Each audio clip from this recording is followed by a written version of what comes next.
Hi, folks. Welcome to the Getting Your Edge podcast. My name is Dennis. And hi, I'm Judy Gratton. And we're here to help you right-size your home and your life.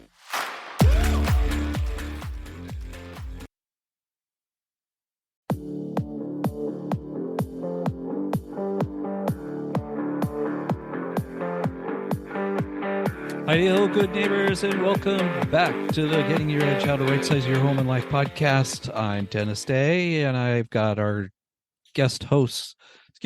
our co-host, Judy Gratton. How are you today, Judy? I'm great. Thank you. How are you? Good. We just had our first giveaway this weekend. We did. Can you explain a little bit about that?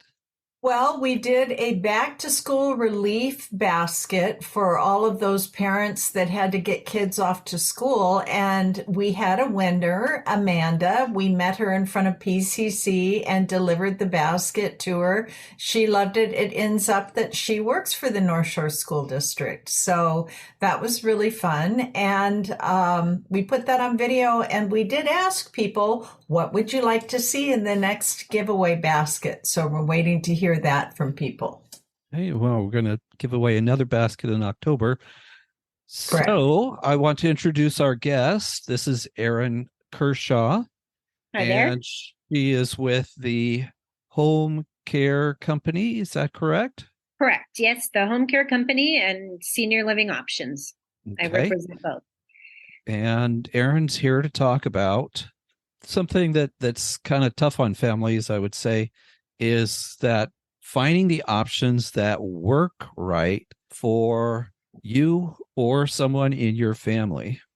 And I've known Erin for quite a few years, and she's helped us, our family, with both my father and my mother. And Erin was our family's guardian angel. Oh, that's nice. Thank you. And like most people, we were not prepared for what was going to happen. So tell us a little bit about your background, Erin, and what you do with the Home Care Company. Sure. So I've been in healthcare for about 30 years. I started as an admission director in a skilled nursing facility in Southern California. And then I've worked for a hospice company. So I've done hospice admissions before, worked for home health companies, of course, private duty home care and placement. So kind of run the gamut. So currently for the Home Care Company and Senior Living Options, my role is to let the community know that we exist as a company and how we can help them. So the Home Care Company is a private duty home care company. So that's where we can send care providers into one's home to keep you safe. If for whatever reason being at home is not an option, then I can help find a safe place to go where the care is built in.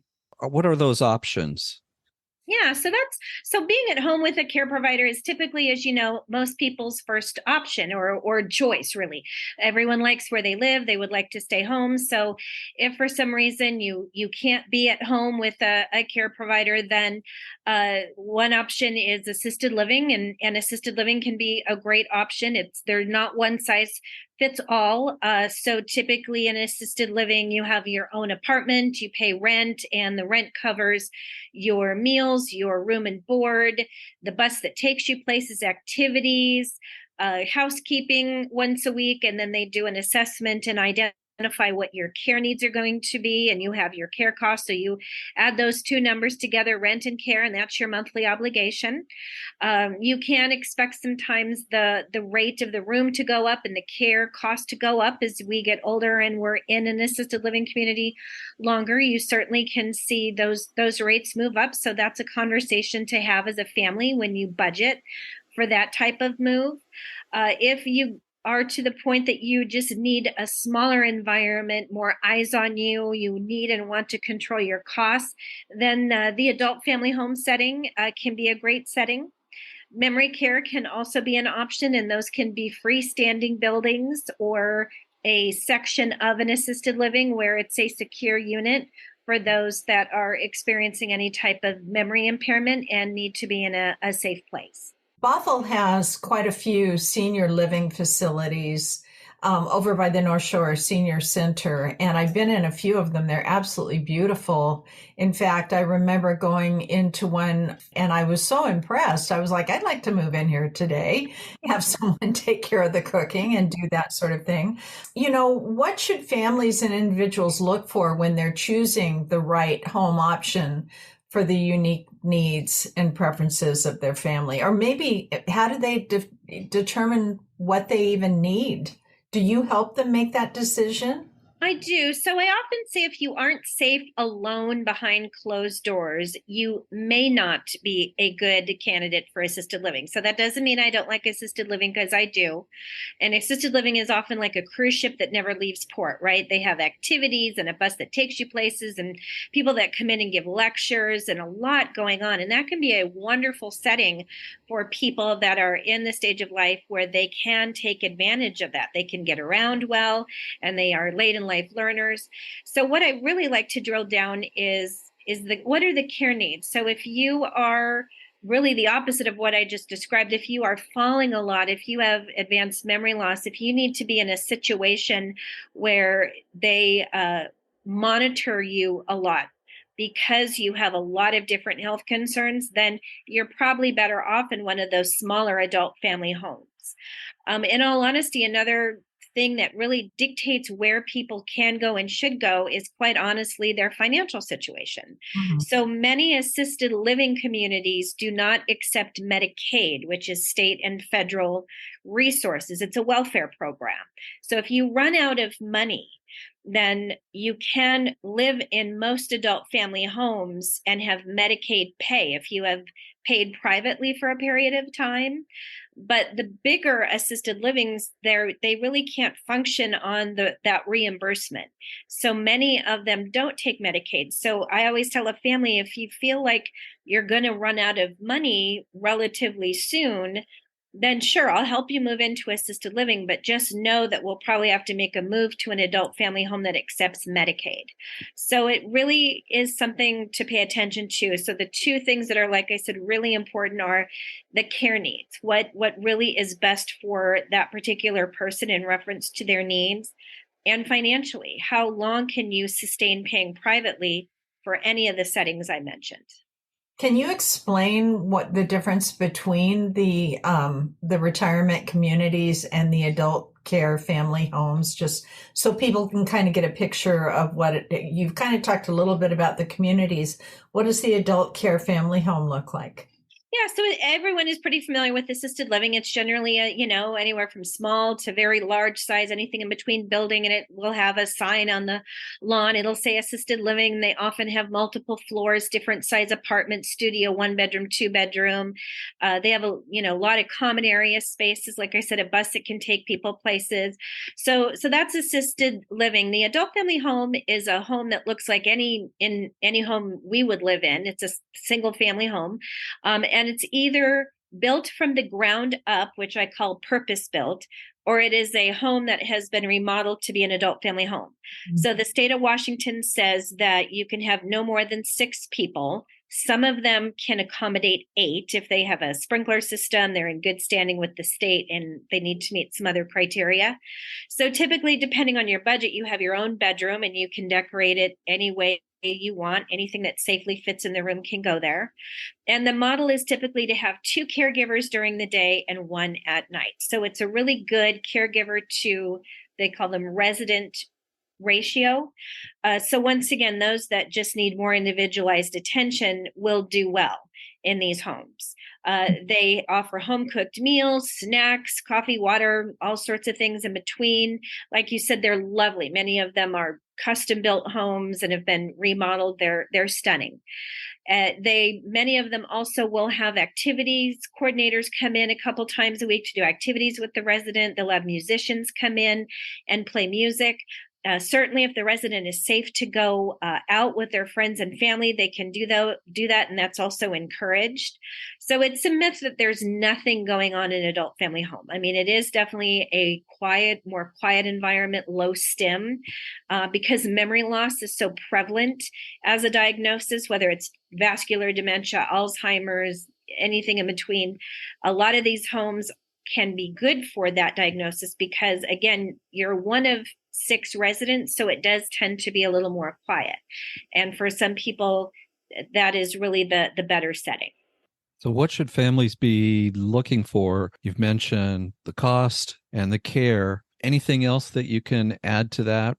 Well, I mean, location. So I often drill down just location, and depending on how many siblings, that can sort of be hard, right? One will live, far north and south, and someone's in the middle. So that's something else we talk about, is what is going to be the best location. But the other thing is, just when you go to these homes and meet the owners and tour them, it often comes down to just who you click with, because you are going to be having a lot of conversations about how your loved one is doing, what the physician says, any recommendation made. So often it really comes down to who you connect with. So of course you can see 2 or 3 in the area that you're looking for. It often just comes down to visually what you find most appealing and or how you connect with the owner. Sometimes someone really wants a nurse owned and run home. You don't necessarily have to have that to thrive in an adult family home. The state of Washington says that all adult family homes are overseen by a nurse. So that's comfort for the family to know that there is nurse oversight. So it really just comes down to what resonates with you and how you connect with the owner. Downsizing in and of itself can be very emotional, but when you start talking about taking either your personal self or your parents or even your children if they're disabled and putting them into an adult family care home, that's really emotional. How do you deal with that? Do you help these people with those sorts of things? A little bit. Generally, sometimes the phone call will come from someone who is already in their own home and they are trying to decide, are they going to stay home with home care? Do they need to make a move? Are they just getting information? And often it happens that there's an event and the person is hospitalized. So they really go from the hospital to either assisted living, adult family home, memory care. And that can be tough because that means there maybe wasn't a lot of conversation that was had prior to this. And this does happen all the time, that someone says that they need help because their loved one is in the hospital and they were fine. They were driving last week. They just went on vacation. They go to water aerobics, whatever it is. So truthfully, a lot of times these situations come out of nowhere and the family hasn't had much time to really prepare. What I do say is really when someone is in their 60s, it's time to start having this conversation of where are the important papers? What is the expectation? Do they have the finances to stay home with a care provider? Would it work to sell the home and maybe move to a Rambler where there's no stairs and they also could stay home with care providers? Is it better financially based on what the person has to go to an adult family home? I think it's good just to at least start the conversation and tell your loved one, maybe don't make any promises as to where they're going to go, because again, it's not one size fits all. You don't know when someone's in their 60s, when they're perfectly healthy, really what's going to be the perfect fit when they're 80 something. But I always say, promise you will make the best decision at the time based on the level of care they need. So I do encourage families to really start getting rid of a lot of personal possessions that maybe they're not using anymore, because it happens again all the time that these situations come out of nowhere. And then I know you hear it too. You have this large home that was purchased years ago that has a ton of stuff in it. It's sentimental. No one's wanted to get rid of it, or no one wants it anymore. Like, it used to be an honor to get your mother-in-law's china. Now, like, you literally can't give that away, right? Right. So I think really being proactive and the preemptive strike when we're younger, just knowing this is down the road for most of us. So start organizing and donating. And, if you plan to give it, leave it to someone in your will, for heaven's sakes. If you're not using it now, just let them have it. It really makes less stress for the adult children and everyone else when they're emotionally saddled with picking a place or hiring care and trying to figure out what to do with the home and getting stuff out of the home. I mean, it's just so overwhelming to do all of that at once. So my advice is to start this process in your 60s, or at least the conversation. Great advice. I wish we had followed that ourselves. Erin, you were a great help. And I wish we had really discussed this ahead of time, because it really came down to a lot of last minute, by the seat of your pants decisions that you hoped would turn out. Erin, how do you separate the quality places from those that you don't want your clients to go to? That's a great question. So, in visiting them, you definitely get to see what they look like inside. So, if for whatever reason setting has changed or fallen into disrepair, that's something to keep in mind. All of these places have random inspections by the state, and it used to be on an annual basis, but COVID kind of put everything behind schedule. But assisted living, memory care, adult family homes, they're all subject to random inspection by the state, and certainly the families are welcome to read those. Now, I do feel sometimes I do try to help the family kind of interpret those. So if a place is repeatedly cited for poor care, that's something to be concerned about. If they forget to update a care plan, accidentally, leave body lotion on the counter, forget to pay a state licensing fee, those I think we can look beyond that. No one's perfect, but if a place is repeatedly cited for poor care, that is something to consider. And the family can certainly, whether again it's assisted living, memory care, adult family home, they can ask for a copy of the most recent inspection. And I typically do provide those when I'm working with the family, so they can see. And again, also I often say don't judge a book by its cover. So people will often Google and look at a picture of the house. Well, we love Google, but sometimes the picture that comes up of whatever place is old, and it's not a representation of what it really looks like, or definitely isn't a representation of the care being provided inside. If a family knows that they have a loved one, I know someone right now who's going through this, and her mother has early dementia, and now her father has been diagnosed with cancer. And so she's trying to deal, the father was taking care of the mother, and the mother, she's doing things like driving, which are probably not a really good idea, and peers may not really want the help. What do you do in a situation like that? What do you suggest? Yeah, that is such a great question. And in all honesty, it really is a challenge, because we're never really told that we might have to parent our parent. And that's what it comes down to is having that tough conversation about, are you really safe to drive anymore? Or I know you're used to running your own home, but now it seems like you're kind of losing steam and you should have some help. So I think starting the conversation early, sometimes with people with dementia, adult children have sold it of, I'm getting an assistant for you. So they don't say it's a caregiver. They say it's an assistant who's going to come and, help you with your calendar. I know you're so busy, Mom, and you like to go to all these things, or help you with certain things. So sometimes just changing the language can help. But in all honesty, sometimes I tell people we're unfortunately just going to have to wait for an event, because you can't, if people are of sound mind, they can choose to make a bad decision or no decision. So I do encourage the adult children to really pay attention to, is the house not being kept up anymore? Is the food not being taken out of the refrigerator and thrown away if it's old? Bills being paid several times or not paid? Just really watching the store, so to speak, so they can have these conversations and at least be aware that their parents might need some help.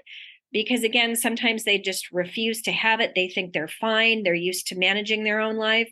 And then it literally comes down to an illness or an injury, and we're in the hospital and I get a call and something needs to be done quickly. But again, I think having that conversation very early on and including all the siblings, and that's hard, right? Everyone has a very different view of their parents, what their needs are, and finances are a huge part of that. What they feel they might inherit, and do they want to spend any of that on their parents' care? How they feel about big assisted living as opposed to small adult family homes. It's really good to kind of work through these issues before you have a social worker staring at his or her watch in the hospital because mom or dad needs to leave and y'all are fighting in the hall. Not to say that happened with the Dave family, because it did not. There was a lot of fighting in the hall, I'll tell you that. And I would say my advice is listen to the caregivers. That's one thing we did not do. because my parents insisted they had to be together. And after 10 days, it all fell apart and they were in separate places. Listen to your caregivers, have that bird's eye view, and it's not so emotional. And they usually know better. So, And that's a great point. So when we do have care providers in people's homes, we have 2 care coordinators that really oversee how the client is doing and talk frequently with the caregivers. And they often will say, you know, whether it's a couple, whether they're in assisted living or at home, what the needs are. And I think that is just the challenge sometimes is just because you're the same age or in the same age group, it doesn't mean you're going to age the same. I notice couples tend to age very separately. They often have very different health concerns. And it is really hard when you want to keep a married couple together because really the burden ends up falling on the shoulders of the person that needs more care. So often a choice will be made to go to a place that will cater to the person that doesn't need a lot of care, which is great because they're enjoying it and they can take advantage of those bells and whistles. But it does mean that that other person that maybe needs that adult family home might be alone behind closed doors and not have as much interaction when they really need a smaller environment. So that's sometimes just a challenge that can be hard to fix because I understand I'm married. Anyone that's married wants to continue to remain together, but sometimes that just isn't the best for both parties. Can you give us some success stories that you know of? I mean, my family is one of them. So yeah, I mean, gosh, over the years, I think the most success stories are really just that the adult children have their life back, that it really were this sandwich generation of having these full-time jobs and then having either kids or grandkids that were very involved in raising and being with. And sandwiched in there is our parents that are starting to need more attention. So we're getting more phone calls from them or neighbors saying something just isn't right. So what I love to see is once someone is either has a care provider in place at home or they've moved somewhere, just the adult children really feeling like they have their life back and they just get to go back to being a son, a daughter, a niece, a nephew, whatever the case may be, because it is really crazy making and stressful to manage your full-time job, your family, your social life, and to always be on the phone managing your parents' health concern.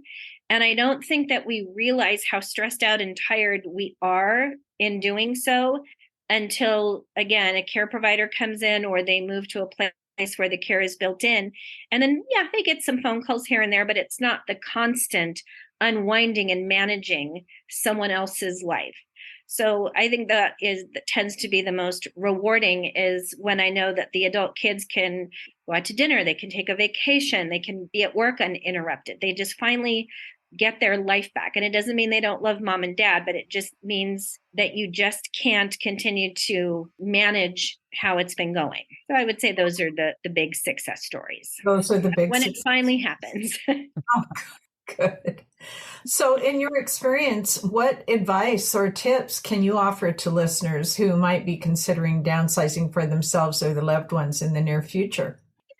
So I think really important is going back to that early conversation and actually speaking, whether it's like a elder law attorney, wealth manager, it's important to know where everything is. Important paperwork gets lost. And if you have dementia, you might put it somewhere where no one's going to find it. And then again, you're trying to get in touch with someone to sell your parents' home, and you don't know where important papers are. So I think it's really important to be organized early on about what role people have. Who is the power of attorney? Where is the paperwork? What does everyone have? What is mom and dad's monthly income, the investments, etc.? And again, just have the conversation with your mom and dad, almost like a what if this happens? What is your preference? To the extent I can honor your wishes, what's your preference? Are you want to stay home with care providers? Because certainly we can provide those resources. So where's all the paperwork to help us do that? Do you want to move out of this lovely home with 7 million stairs into a rambler? Because Dennis or Judy could help you do that. And then again, you could stay home with caregivers. But let's do this now, before it's a crisis. So I think the advice I would give is let's just have this conversation, because it's just none of this is talked about in high school or college or trade schools. And it's a reality for all of us. If you don't suddenly pass away, you will get older and you will need help. And the best thing you can do is have these conversations before there's a crisis or an illness at all, and make sure you're organized. And again, the other thing I would say, if you're not using it, if you haven't used it in a year, give it away. Let the miracle start with you. Because again, it's so overwhelming and I know you've seen it. You walk in and you think, oh my gosh, we will never clear this house out. So I think it's important to just bless those that don't have as much, donate it, give it away. If you want to give it to a family member, do it ahead of time. Just be proactive and have these conversations before it's a crisis. I mean, this is like the thing that nobody wants to talk about. Oh gosh, no. Especially the mom and dad. They don't want to talk about this. They don't want to consider that. And we run into that a lot. And then you have the emergency situations like you're referring to. Mm-hmm. I do say that stubbornitis is the most deadly disease. So people will say, gosh, when someone calls you, what's the most common thing? And aside from falls, which are incredibly common, it is stubbornitis. It is that 96-year-old that is digging his or her heels in, and they will not allow a care provider in. They are not moving. They are not doing anything, yet they are falling. Adult Protective Services has been involved.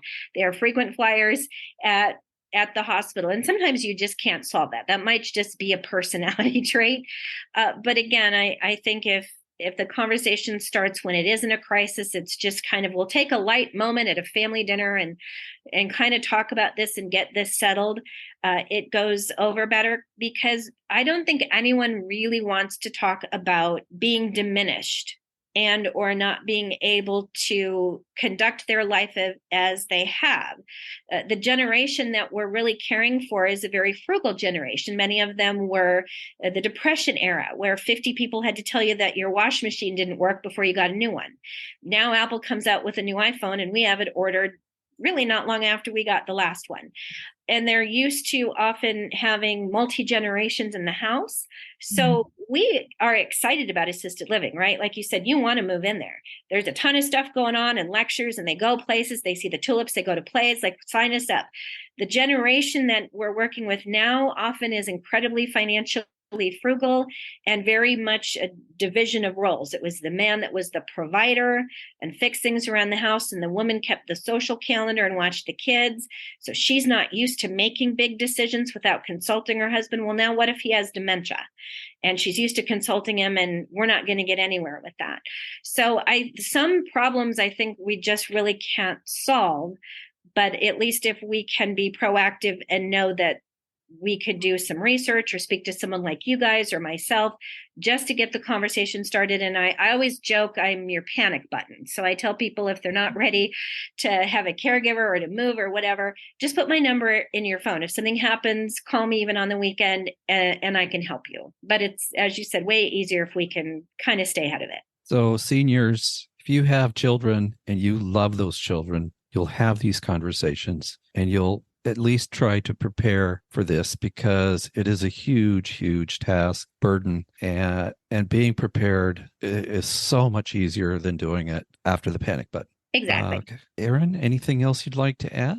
No, you've been really thorough. And like I said, I think it's just a matter of having a conversation and knowing that these resources are out there, and it's okay to call and almost not know what you need, or just want to establish a relationship.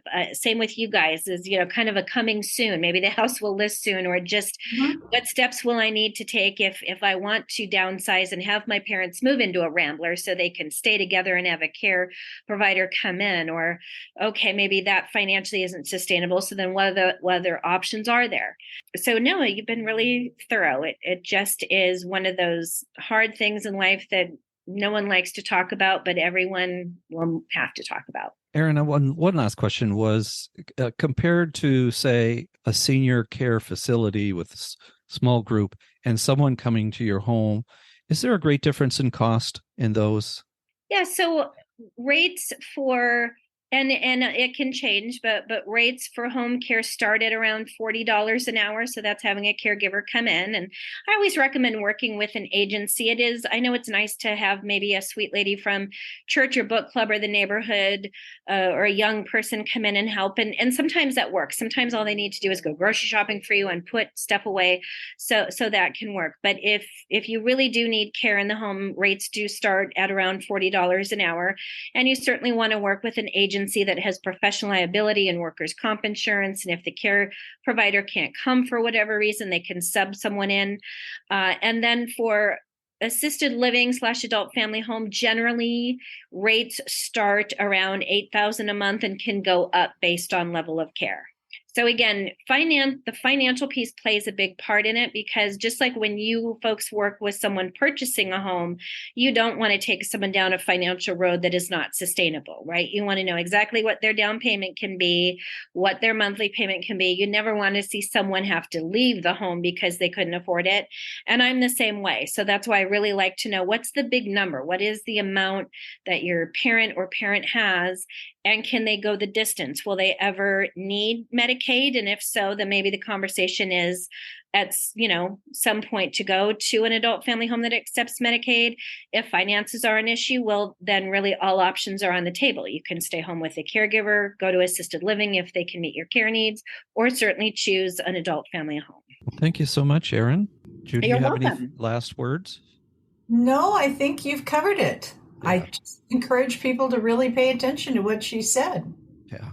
Yeah, well, feel free to give my number out. Like I said, it's, no obligation to call in. Just kind of tell me what's going on, and I can always point people in the right direction. I'm happy to do that. Well, that comes up to how much do you charge?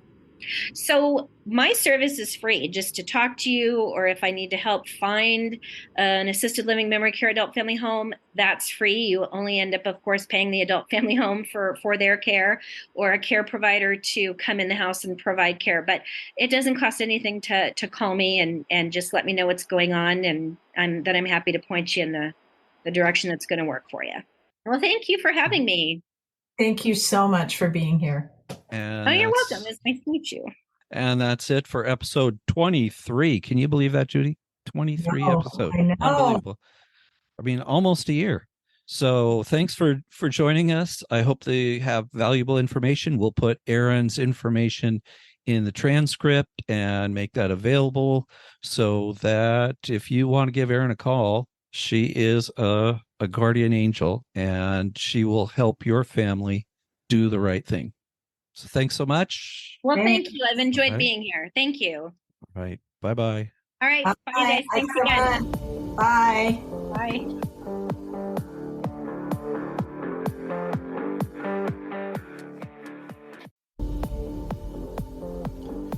That's it, folks. Thanks for listening. And stay tuned for future episodes wherever you get your podcasts. Thanks. Goodbye.